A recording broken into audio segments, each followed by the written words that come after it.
മനുഷ്യൻ്റെ സകല വിശുദ്ധിയാണ് വ്രതത്തിലൂടെ സാധ്യമാകുന്നത്. സ്വന്തത്തെപ്പോലെ സഹജീവികളെയും തിരിച്ചറിയാൻ മനുഷ്യന് കഴിയണം. അത് സാമൂഹിക ജീവിതത്തെ അടയാളപ്പെടുത്തുന്നു. മനുഷ്യന് സമൂഹത്തോടും വലിയ ഉത്തരവാദിത്തങ്ങളുണ്ട്. കേവല നിസ്സാരമല്ല നോമ്പ്. സൃഷ്ടാവിൻ്റെ മുമ്പിൽ ജീവിത സമർപ്പണമാണത്. നീണ്ട പകൽ സമയത്ത് ഭക്ഷണപാനീയങ്ങൾ ഉപേക്ഷിക്കുന്ന മനുഷ്യർ വിശപ്പിൻ്റെയും ദാഹത്തിൻ്റെയും വില അറിയുന്നു. സഹനവും ത്യാഗവും അവന് പാഠമാകുന്നു.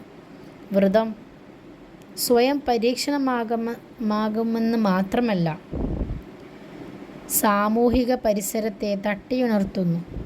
ചുറ്റും ജീവിക്കുന്ന പാവങ്ങളുടെ അവശതകൾ തിരിച്ചറിയാൻ അത് അവസരമാകുന്നു. അവരിലേക്ക് കാരുണ്യത്തിൻ്റെ കൈ നീട്ടാൻ അത് നിർബന്ധിക്കുന്നു. ഇത് മികച്ച സാമൂഹിക പ്രതിബദ്ധത ഉണർത്തുന്നു. റംസാൻ സാന്ത്വനത്തിൻ്റെയും സഹനത്തിൻ്റെയും മാസമാണെന്നും പ്രവാചകൻ സല്ലല്ലാഹു അലൈഹി വസല്ലമ പഠിപ്പിച്ചിട്ടുണ്ട്.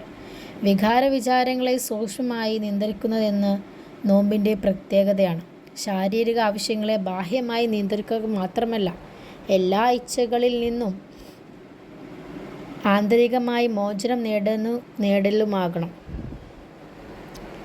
അതിനാൽ ഈ പുണ്യ റംസാൻ നമുക്ക് നല്ല ഭയഭക്തിയോടു കൂടി അള്ളാഹുവിലേക്ക് കൂടുതൽ അടുക്കുവാൻ വേണ്ടി പ്രയോജനപ്പെടുത്താം.